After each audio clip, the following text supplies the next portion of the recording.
Welcome back and thank you for staying with us. This is, of course, our discussion segment where we'll talk about the new minimum wage in Nigeria, inflation rates, and the GDP, comparing it with other African countries. Now, this is something we want to give an insight, in-depth analysis on what Nigerians, deserve, what we are being paid in Nigeria, what other countries, African countries, are being paid also in their country, and comparing it, of course, to the inflation rate. So Nigeria's minimum wage, the benchmark for money receivable by workers in Africa's biggest economy, I need to emphasize on that part, at 30,000 naira, is the lowest among the 7 selected countries across Africa. The lowest. And yes, we pride ourselves as a country that is the giant of Africa.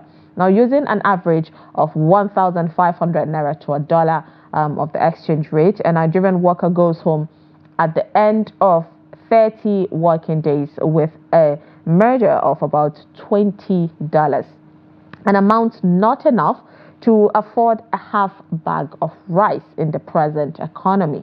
Meanwhile, as at 2023, workers in the Seychelles, the Libya, Morocco, Gabon, Equatorial Guinea, South Africa, and Mauritius have about $456, which is for the workers in Seychelles. There's $325. That's for the workers in Libya. There is $315. That's for Morocco. $256 for Gabon.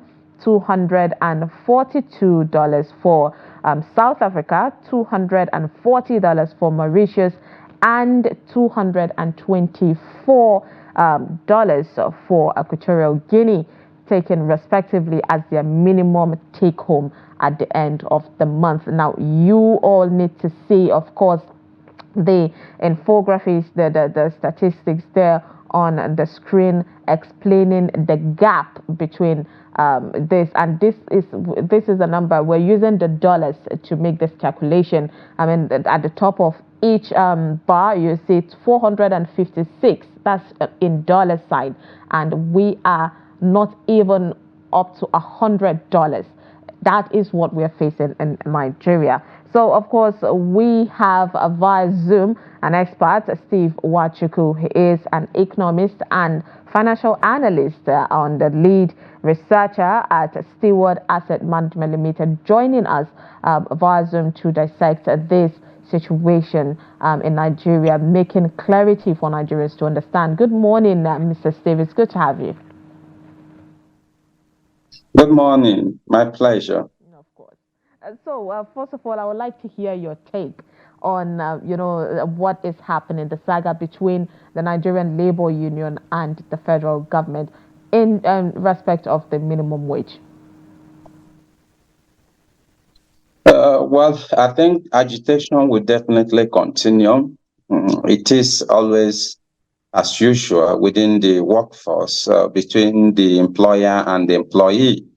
From time immemorial, the agitation for a better pay, for a better living, for a better wage is always there.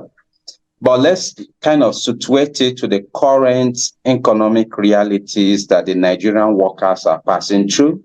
So it shouldn't also, one would say it should not only be an agitation or protest or negotiation for wage increase. It should be rather something more grave than it is, because considering the gap between their income and the cost of living. So it should be something like a wage war that NLC and the rest of the affiliates should be waging against the employee, because considering the inflation, considering the economic realities, compared to their take-home income or salary or wage, you will call for a wage war, a total wage war against the employees, including the government, than what we are witnessing at present. Howbeit, I think let me lay a little background from somewhere around 1971 or 1981, where we had a better exchange rate. The graphic you have there also suggests where we are so deteriorated. In 1981, we had a minimum wage of 150 naira, and the exchange rate is around 65 kobo, which translates that the living wage or minimum wage of Nigerians is around $250. Then in 1991, there was also a wage negotiation and debate, and it was increased from 150 naira to 250 naira. And the exchange rate was around $7 or $9. And that was around $30 if you translate it. Then in 2004, we have a minimum wage of 5,500 naira, and the exchange rates were around 120 naira, which result to about $45. Then in 2014, we had a minimum wage of 18,000. The exchange rate was around 196, which translates to about $95 or $93. Then the current minimum wage which we have, which was around 2019, about 30,000, translate to about $85. So what has happened between this 2019 till date? What has happened, if you check the exchange rate, you find that the exchange rate continues to erode. We continue to have a weakened naira, and that's why whatever we have around our current minimum wage cannot take any average civil servant home. From the payroll, from the cash office, or from the bank where you receive the money cannot, if you get to the market, it cannot have a dime, 1 naira that will take you home. So that is why we have seen a consistent fall of our depreciation of our exchange rate. That is the anchor point. This is where government has failed to maintain a stable, healthy sanity along our exchange rate, and have resulted in whatever you pay. Even as we speak, there is a dilemma between what the NLC is asking for and the living realities. I'm not talking about living condition, living realities. Even if federal government, we have to obey or pay labor something around 250, 300, or even 200, or even 500. The living realities is that we have a destroyed, a fragile naira that cannot have any purchasing power to take any of those items you bought in 70s, in 60s, in 80s, in 1980s. So this is where the problem is. Labor has actually failed. In the case of their negotiation, labor should move away from monetary wage agitation to something that has to do with welfare. The template should be around housing, a better living, a better transportation scheme, a better health care, a better education, if you can call it free education. So these are the areas labor should focus on, not on this monetary. Even if federal government or the organized private sector, we have to agree to labor and pay something above 200, 300. It will still not take them home. So there should be more better agitation, which has to do with these items I've mentioned, the issues around healthcare, issues around education, issues around housing, transportation. This is what we care for the ordinary Nigerians than the wage increase they are agitating for. One of the people, experts that keep pushing for a better policy decision and all of that. But even at that, one thing you agree with me is that there seems to be a gap between our leaders wanting to do pushing for all of these things. One of the key problem is the political will to do this. Could it be that the labor union have pushed for that and it's not really working, and they seem, okay, fine, at least let's just start with the monetary part of it? Oh, well, I'm not part of those negotiations, but I know the way the labor works. They can grant just like they are totally granting Nigeria as we speak now. So when government took those wrong decisions, you will nothing stops Labour from agitating or granting Nigeria when government took the decision of total removal of fuel subsidy without any augmenting policies or measures to reduce the cost of transportation. That was when Labour should have granted Nigeria. That was when Labour should have done the real protest. But Labour left them and be looking for wage. That's why I said the agitation that Labour has felt the working class, in the sense that the agitation should not be on monetary. All these stipends, all this money they are looking for, it will still serve no good to them.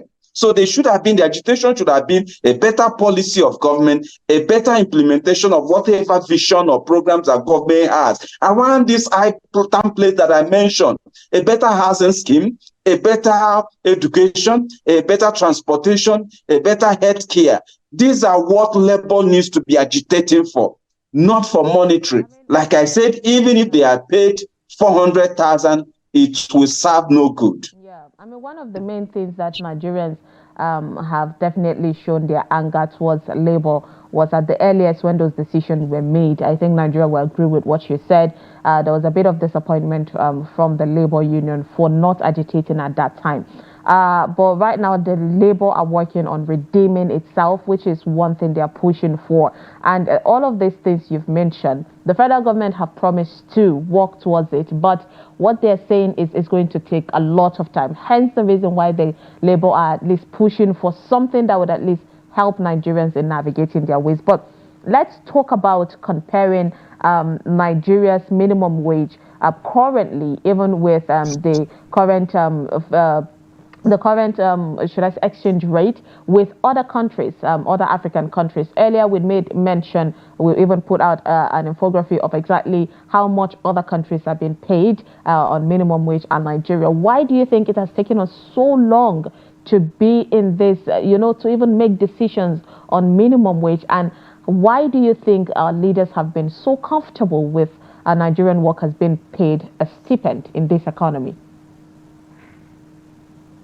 Well, I think the graphic that you've shown there is a true reflection of what Nigerian workers are passing through. In other African countries, just like your comparison, you picked up some of the African countries that is also oil-rich countries, and you make your comparison, you find that Nigeria is nowhere to be found, around $20 based on the current exchange rate. Remember, I said that everything anchors on the exchange rate. The exchange rate is the strength of your currency, the naira I mentioned. When I was doing the background, I gave you what the exchange rate we are in 1981, around 64 kobo or 65 kobo. But as we speak, the exchange rate has gone as low as 1,400 to 1,500. So it anchors on your strength of your exchange rate. It can never be believed that a smaller country like Ghana, other smaller nations are having a better minimum wage than Nigeria. We are the highest in Africa in oil producing as I speak. I know that we overtook Angola. There was a time Angola too overtook us when our production dropped to somewhere around 1 million barrels per day. We cannot be talking about this very exchange rate or talking about the minimum wage of less than 20 or around $20. We should be having something better than 150, 200 to even 500 US dollar.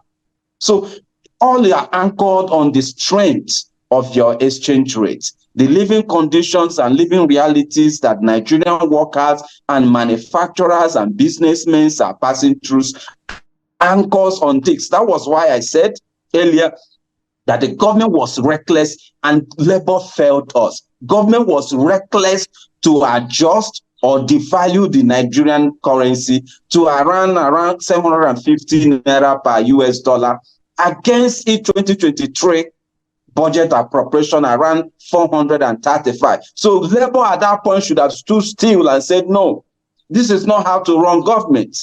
Government, will Labour allow the government to get away with it and look at the consequences on the commodity prices. So what we have as our minimum wage compared to other African country, oil-rich African country, can never be said we are a nation. That is a shame on us that we are having less than $20 as a minimum wage. So government and even labor needs to reason in this regards and push out policies that will first bring sanity in our exchange market and make our naira more stable, not only more stable, the purchasing strength of naira to regain. This is only where we have a better living wage or a better living for Nigerians, in the sense that, like I said earlier, even if we have to push a minimum wage of $300 or a minimum wage of $400, without having a disposable income, not only disposable income, the strength of that currency to be able to buy those line items that workers will be consuming on daily basis, it will still amount to nothing. So that's why the pamphlet should rather shift from this wage, from this monetary wage, to more schemes of government and programs of government that will alleviate these sufferings. Most of our salary are being eaten up by these line items that I mentioned, the cost of transportation. An average worker spends more than 40 to 45% of his income on transportation. So if government and policy of government or program of government tackles areas around their transportation, perhaps an average civil servant will have a free ride, a mass transit that will reduce, if not free, that will reduce his cost of transporting himself to the workplace. That will ease the burden on the worker. If government can run programs around free education and make sure that that little kobo that the civil servant earns are not plunged into payment of school fees for his skills and words, that will reduce his burden. If government runs programs that it can help to give a mass housing scheme, a reduced low-costing housing, that will also reduce the burden of paying rent. So these are the areas labor should be agitating for. And these are the areas that can tackle the issue. Even if we push for a $300, a $400 minimum wage, it will still amount to nothing if all these areas are not being taken care of. Thank you. All right, you made mention of all these areas before, but I know that you also have your eyes and ears on ground on what is going on in the country. Do you think, if at all, Nigerians and labor unions should push for all these amazing reforms that you wish for Nigerians, that the federal government, this current administration, can achieve that with the steps that they have been taking so far? Of course. One thing I know for sure is that every political dispensation strives and lives on the goodwill and welfare of the citizen. And that is a primary function of the government. One is security and the welfare of the citizen. So all I've mentioned in these areas are for the welfare of the citizen. So nothing stops when labor agitate for such services or such programs or schemes.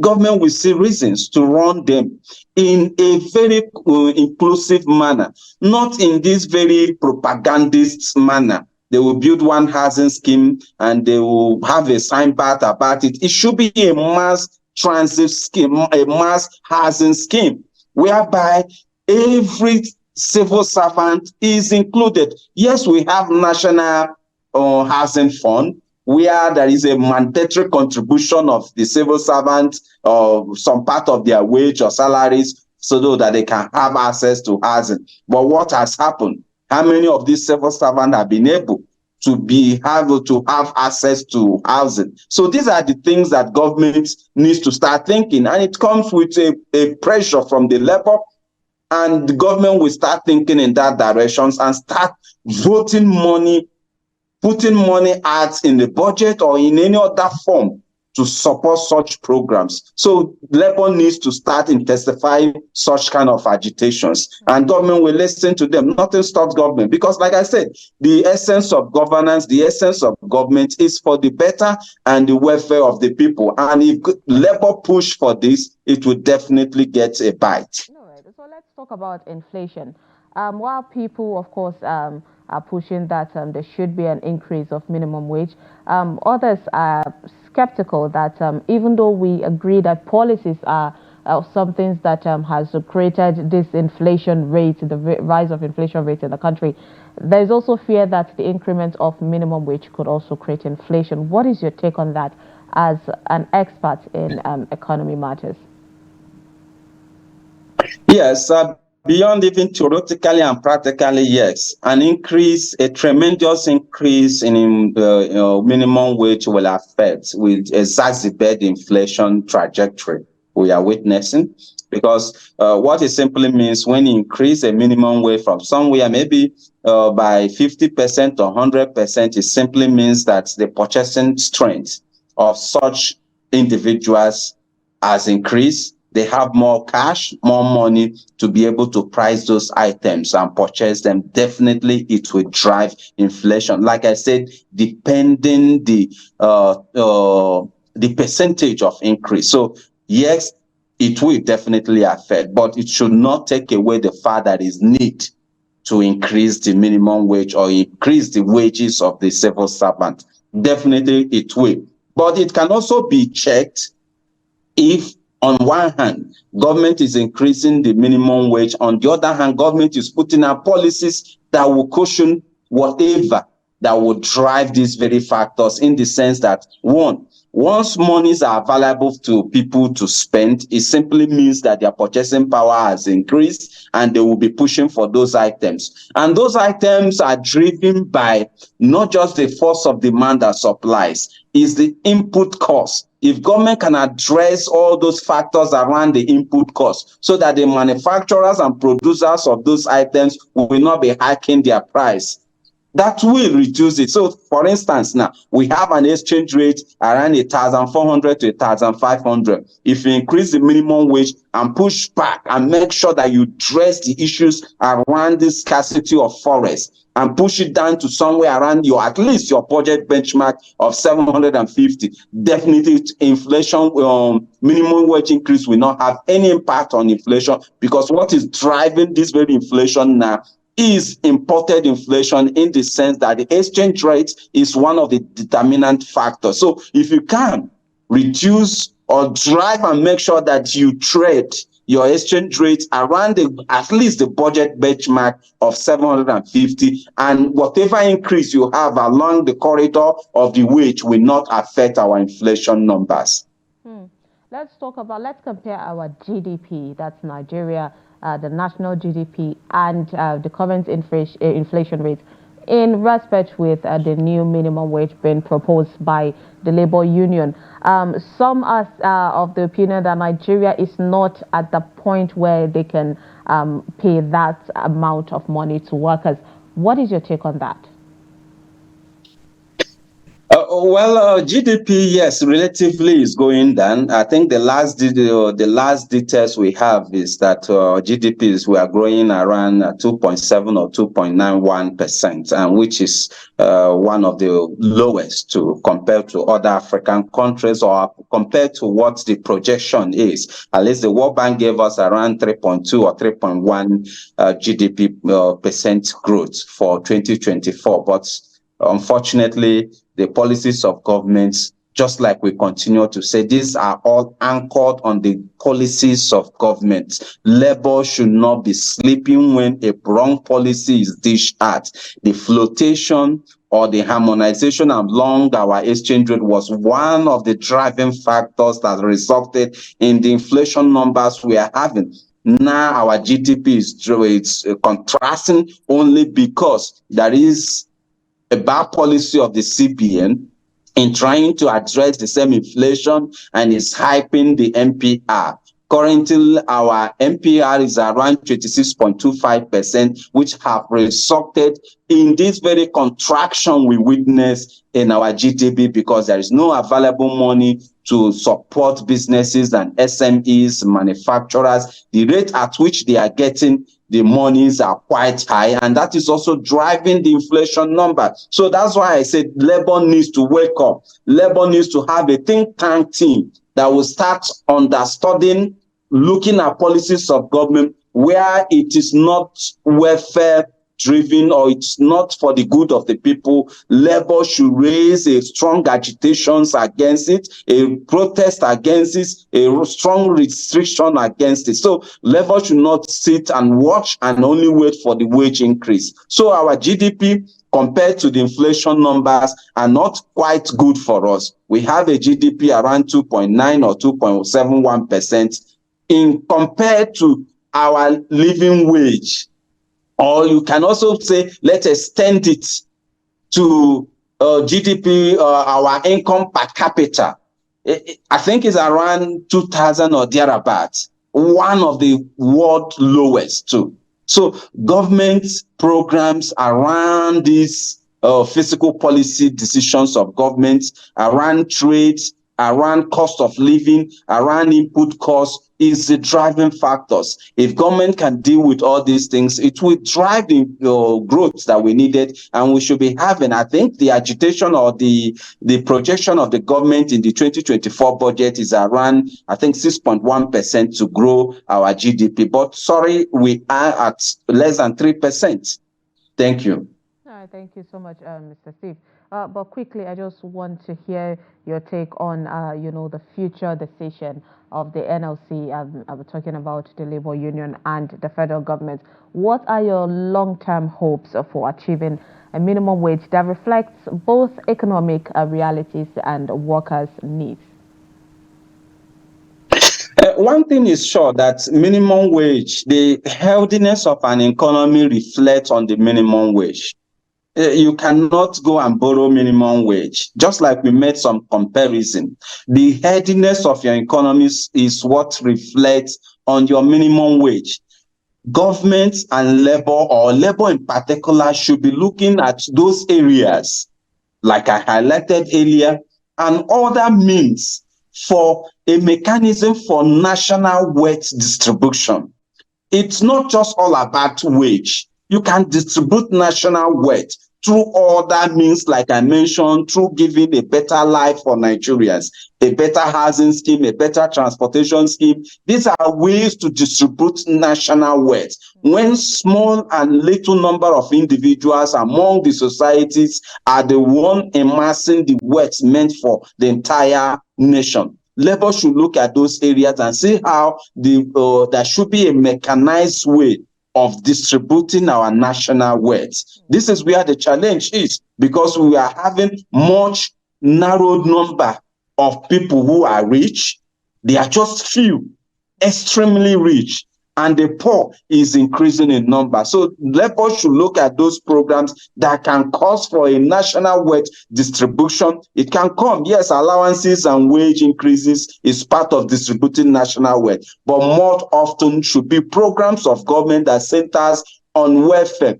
Like I said, agitation will continue. Labor and workers will continue to ask for more, but the best for us is the best economy.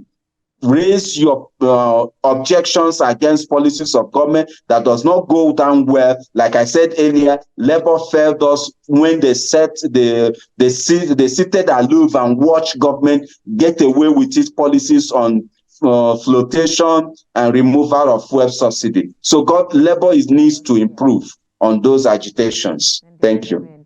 Thank you so much, Steve Nwachukwu, for joining us as usual to dissect the issues of the economy, and hopefully, the stakeholders, parties involved in all of this would take and heed to your advice and work towards the betterment of the country and Nigerian people. Appreciate your time. My pleasure. Thank you.